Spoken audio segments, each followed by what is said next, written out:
สวัสดีค่ะตอนนี้ก็จะจัดพาคุณยายกลับบ้านนะคะคุณยายเดินไปก่อนแล้วนะคะตามตูดคุณยายนะคะฝนก็ตกคุณยายเล่นคิดโคลนแบบหนักมากนะคะตรงนี้ตรงพื้นที่ตรงไร่สดคุณยายนะคะตรงนู้นจะเป็นอนาคตจะเป็นบ้านของคุณยายนะคะแต่ตอนนี้ขาดคะแนนอีกเยอะเลยนะคะตอนนี้ก็ไปส่งคุณยายกันค่ะอู้แฉะมากๆเลยนะคะโอ้ฝนก็ตกริน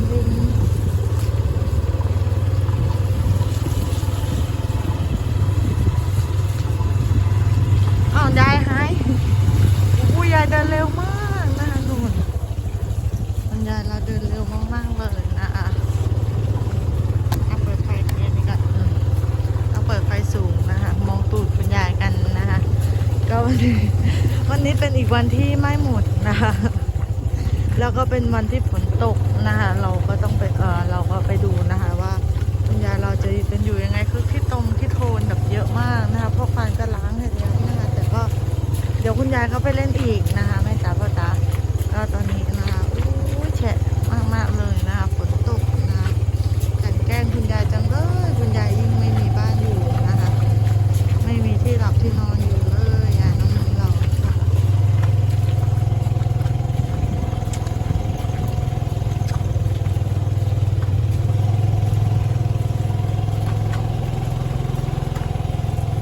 โอ้ยหนาว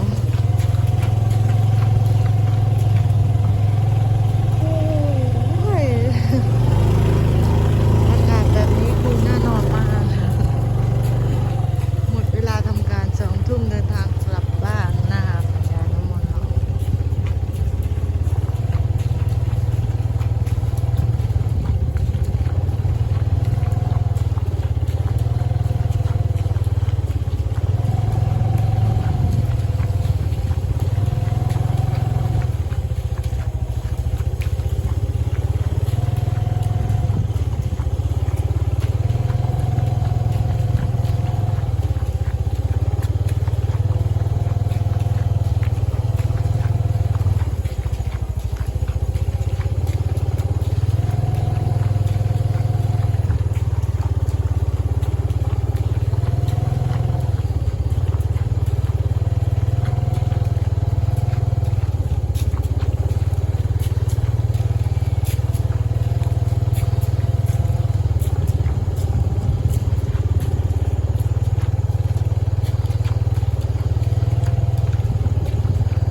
โอ้น้องแมว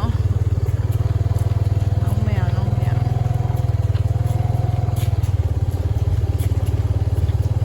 เดินนะคะก็ใช้เวลาตอนนี้นะคะใช้เวลาไป3 นาทีคือคุณยายเดินเร็วมากๆเลยนะคะฝนตกหรือเปล่านะคะอยากกลับที่พักแล้วนะคะไปถึงที่นอนก็ไม่ได้นอนนะคะเช็ดนะคะแม่จ๋าพ่อจ๋าเช็ดมากๆเลยแล้วเดินทางไป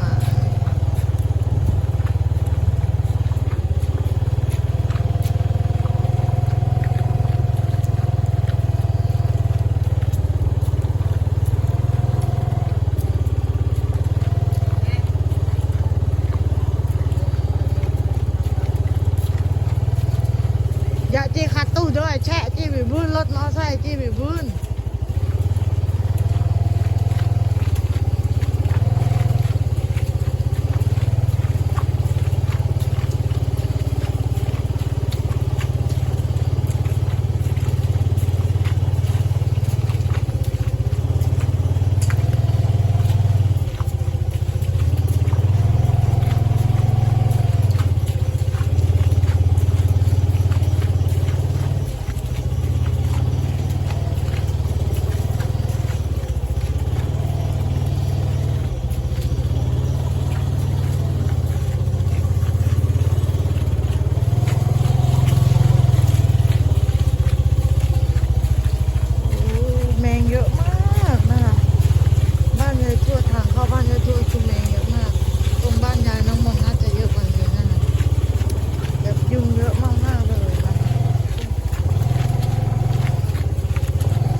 ตรงดินที่เพิ่งเอามานะคะแฉะเลยนะคะ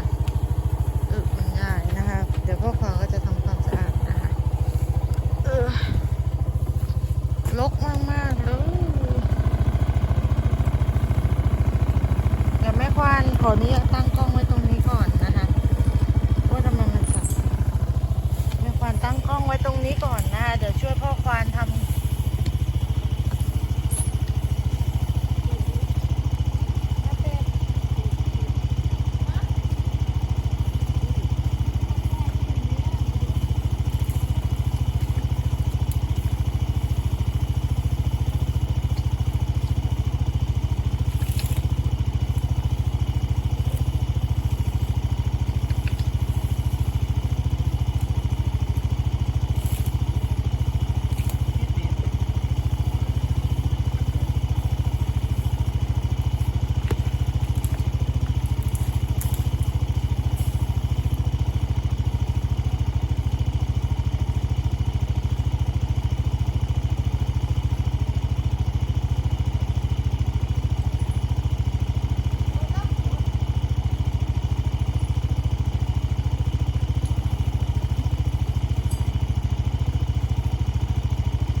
ตอนนี้ก็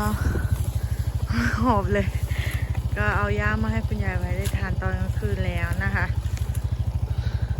ก็แฉะนะคะคุณยายน่าจะไม่ได้นอนเลยนะคะหญ้าที่เราตัดไว้ก็จะอยู่ตรงนี้นะคะพรุ่งนี้เช้าก็น่าจะพาคุณยายนะคะไปผูกไว้ในป่านะคะเพื่อจะให้คุณยายได้นอนนะคืนนี้น่าจะไม่ได้นอนนะคะดูแมงนะคะ แมงนะคะ ยุงนะคะ เยอะมากนะคะ ตอนนี้ก็คืออู้ดียุงนะคะ ยุงเยอะวันนี้นะคะ EP นี้นะคะ มาส่งคุณยายกลับบ้านนะคะในวันที่ฝนตกนะคะเฉะๆไปหมดเลยนะคะวันนี้ก็หลับฝันดีนะคะแม่จ๋าพ่อจ๋าพรุ่งนี้มาเจอกันใหม่นะคะแวะเมตตาเอ็นดูคุณยายด้วยนะคะ คือมันแฉะนะคะมันทำความสะอาดยากมากเลยนะคะจริงๆเลยนะคะถ้ามีบ้านก็จะทำความสะอาดง่ายกว่านี้นะคะก็ฝากคุณพ่อคุณแม่นะคะแวะเมตตาคุณยายเราด้วยนะคะคลิปนี้นะคะแม่ขวัญก็สวัสดีค่ะ